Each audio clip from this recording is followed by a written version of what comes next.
Price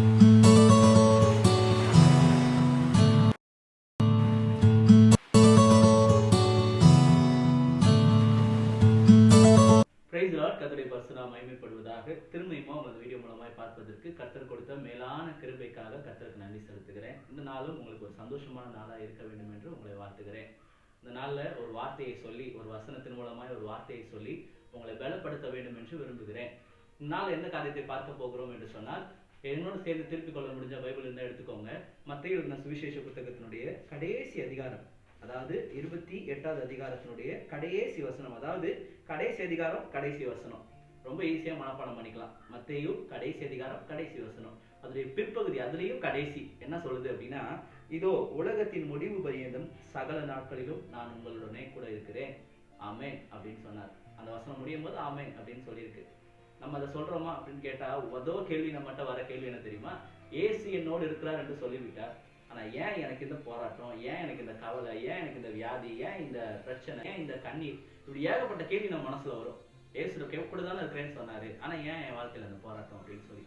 ஒரு விஷயம் புரிஞ்சுக்கோங்க, இந்த பலவீனம்னு ஒரு விஷயம் இருக்கு. இப்போ உங்களுக்கு ஒரு 4 நாள் உடம்பு சரியில்லை, என்ன செய்வீங்க? வேலைக்கு போக மாட்டீங்க, எதுவுமே பண்ண முடியாது, உங்களை அப்படியே படுத்த படுக்கை ஆக்கிடும்.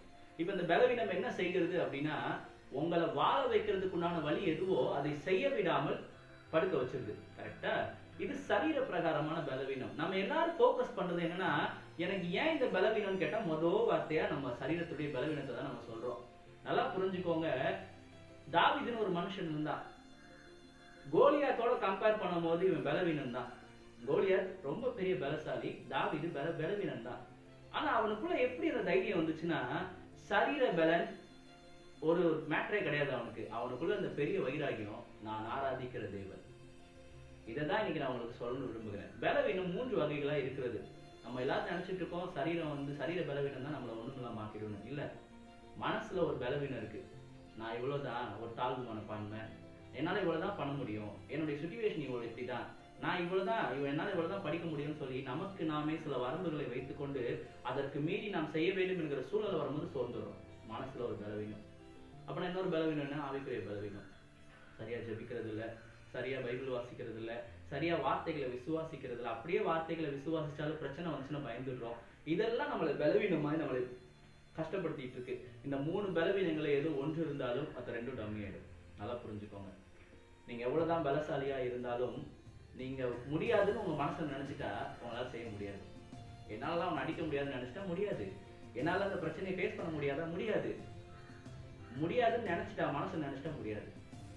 அதே போலதான் ஆவிக்குரிய பலவீனம். நீங்கள் ஆவிக்குரிய ரீதியாய் நீங்க பலவீனப்படும் போது என்ன நடக்கும்னா, சாத்தானுடைய ஆதிக்கம் உங்க வாழ்க்கையில அதிகமா மேற்கொள்ள ஆரம்பிக்கும். உங்களால போராட முடியாதப்போ சோர்ந்து போய் தோத்துறீங்க, பாவத்துல விழுந்துடுறீங்க, சாபத்துல விழுந்துடுறீங்க, பிரச்சனையில விழுந்துடுறீங்க, வியாதியில விழுந்துடுறீங்க.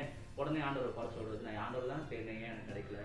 ஒருவேளை இந்த 3 பலவீனங்களை ஏதோ ஒன்று இருக்குமானால் உங்க வாழ்க்கையில அதை சரி செய்து கொள்ள பிரயாசப்படுங்க. சிம்பிளா உங்களுக்கு புரியுற மாதிரி நான் சொல்றேன். இந்த வசனத்தை நான் காலையில் எடுத்து வாசிக்கும் போது என்னோட ஆண்டவர் பேசுனதை என்னால உணர முடிந்தது. ஆண்டவர் எனக்கு ஒரு சில காரியத்தை ஞாபகப்படுத்தினால நான் சொல்றேன்.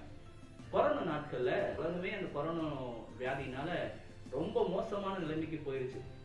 இந்த சமயத்துல திடீர்னு இந்திய அரசாங்கம் ஒரு அறிவிப்பை கொடுக்குது, என்கிட்ட ஒரு தடுப்பூசி இருக்கு, இதை நீங்க போட்டுக்கோங்க, கொரோனா உங்களை ஒண்ணும் பண்ணாது சொன்னாங்க. உடனே எல்லாரும் போய் ஊசியை போட்டுக்கிட்டாங்க, எல்லாம் பண்ணிக்கிட்டாங்க. இப்போ மேட்ரு என்னன்னா, என்னோட கேள்வி என்னன்னா, இப்போ கொரோனா ஊசி போட்டாச்சு, இப்ப அந்த கொரோனா ஊசி போட்டதுனால கொரோனா பரவலை தடுக்க முடியுமா? முடியாது தானே.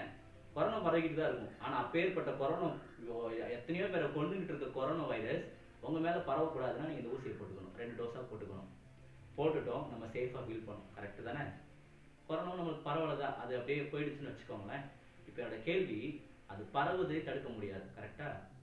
சேம் உலகத்துல இருக்கும்போது பிரச்சனைகளுக்கு பஞ்சமே கிடையாது, வார்த்தைகளினால் வருகிற கவலைகளுக்கு பஞ்சமே கிடையாது, சூழ்நிலைகளால் வருகிற பயங்களுக்கு பஞ்சமே கிடையாது. எல்லாம் இருக்கத்தான் போகுது, எல்லாமே இருக்கத்தான் போகுது. ஆனா இயேசு என்கிற ஒரு மெடிசனை நீங்க மனசுல வச்சுக்கிட்டீங்கன்னா, இயேசு என்கிற ஒரு சொல்யூஷனை நீங்க மனசுல வச்சுக்கிட்டீங்கன்னா, உங்களை எந்த வியாதி அணுகுனா கூட அந்த வியாதியில கூட பலத்தை தருகிற தேவன். சுத்தி பரவிட்டு தான் இருக்க போகுது. பைபிள்ல அநேக வசனங்கள் சுகத்தை குறித்து சொல்லப்பட்டிருக்கு, ஆசீர்வாதத்தை குறித்து சொல்லப்பட்டிருக்கு, ஐஸ்வர்யத்தை குறித்து சொல்லப்பட்டிருக்கு, மனசனுடைய கவலைகளை குறித்து சொல்லப்பட்டிருக்கு. அதெல்லாம் எடுத்து நீங்க வாசிக்கலாம், அதெல்லாம் எடுத்து நீங்க சொல்லலாம், ஆண்டவரே எனக்கு இப்படி சொல்லியிருக்கீங்களே எனக்கு செய்யுங்க ஆண்டவரேன்னு கேட்கலாம். ஆனா அந்த சொல்யூஷனே உள்ள இல்லாம சும்மா மேலோட்டமா கேட்டு கேட்டு கேட்டு கிடைக்கலன்னா என்ன அர்த்தம்? முதல்ல மெடிசன் உள்ள போகணும், கோவேக்சின் உள்ள போகணும், கோவிஷீல்டு உள்ள போகணும். அப்படி இருந்தா தான் உங்களை அந்த வியாதி பாதிக்காது. இன்னைக்கு நான் உங்களுக்கு சொல்றேன், இயேசு என்கிற மெடிசன் உங்களுக்காக இருக்கிறார், உலகத்தின் முடிவு பரிந்தும் இருக்கிறார், நீங்க இந்த உலகத்துல இருக்கிற வரைக்கும் இருக்கிறார், உங்க தலைமுறைகளுக்கு அவர் இருக்கிறார். உலகம் முடிவு மட்டும் உங்களையும் உங்க பிள்ளைகளையும் உங்க தலைமுறைகளையும் கர்த்தர் ஆசீர்வதிக்க உங்களோடு இருக்கிறார். ஆனா நீங்க அவர் உட்கொள்ள போறீங்களா? ஏற்றுக்கோங்க, உங்க வாழ்க்கையை கர்த்தர் ஆசீர்வதிப்பார். ஆமென்.